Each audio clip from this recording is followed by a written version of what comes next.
Hey guys, it's me, Gloria Main, and welcome if you haven't been here before, and if you have been here, welcome back to another high-quality 360p video that I definitely meant to upload on purpose.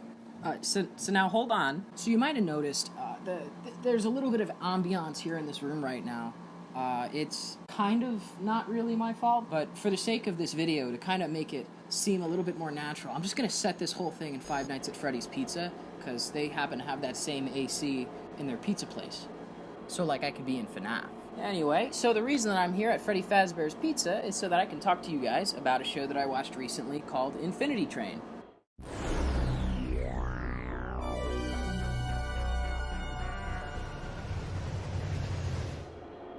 Hey there, above-average intelligence YouTube audience member.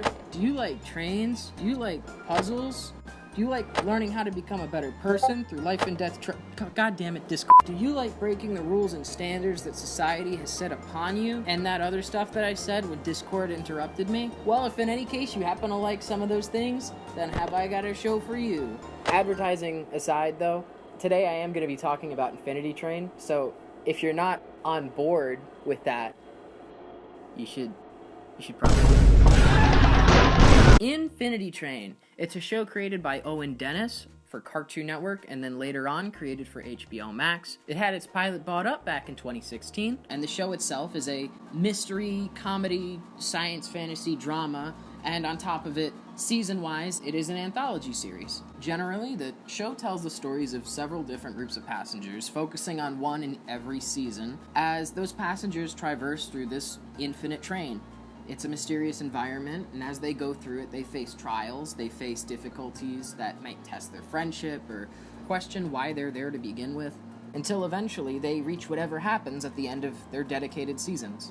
And so aside from that shitty thing I did at the beginning, where I tried to pitch the show to you, allow me to provide some real reasons why you should watch this show. Life is full of mystery. Mystery. Infinity Train is really good at mystery.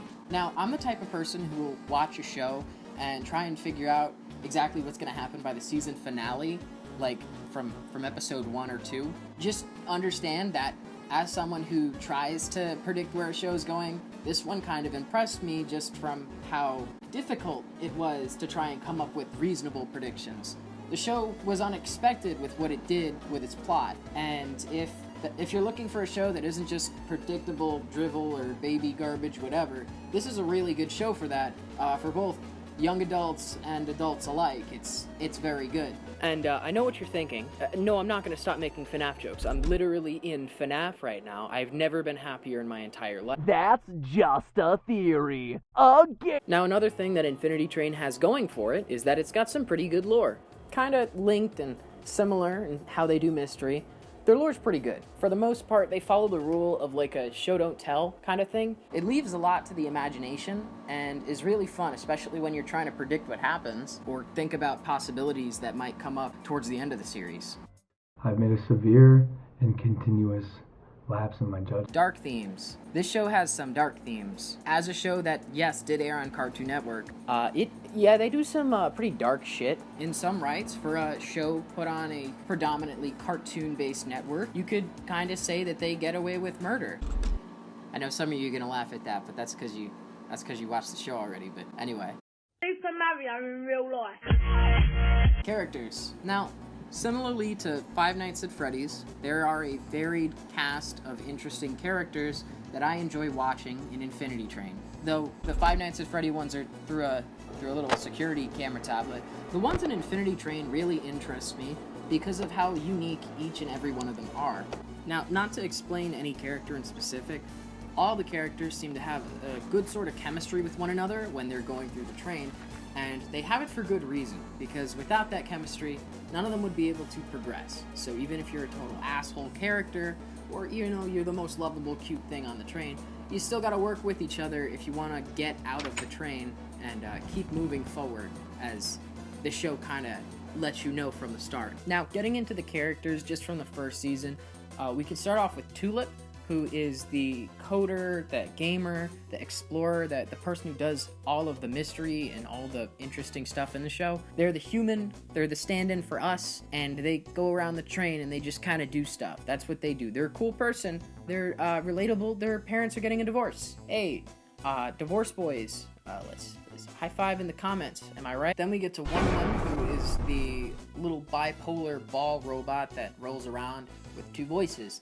One voice is positive and the other voice is very pessimistic, and so they make funny jokes together. Then there's Atticus, who is the third character, and I'm not going to get into anyone else, but Atticus is the dog, the official good boy, and he goes along with them on their little train adventure, and he barks, and he thinks that he's the king, kind of like the guy from the Owl House, who's literally named King, except he's a corgi and he's a good boy.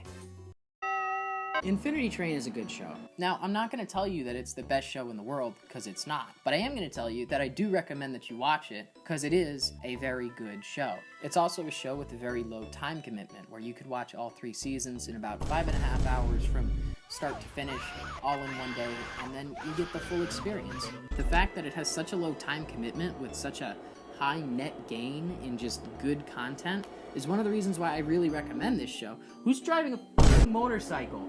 Oh my god. It's about 5.5 hours long if you watched it from beginning to end, from first season to final season, and it's really worth that watch. So if you would like to watch this show and are interested in doing so now, you can find it on HBO's streaming service, HBO Max. But anyways, thank you for watching, and thank you for hearing me out. If you want to check out one of my other videos, because now you're interested in those, feel free. Some of them are better than others. I recommend my Owl House video, but I also recommend you don't dislike it immediately, because that's what a lot of people have done. Subscribe, follow my Twitter if you want to support me. Thank you very much, and I'll see you guys in the next video. Bye.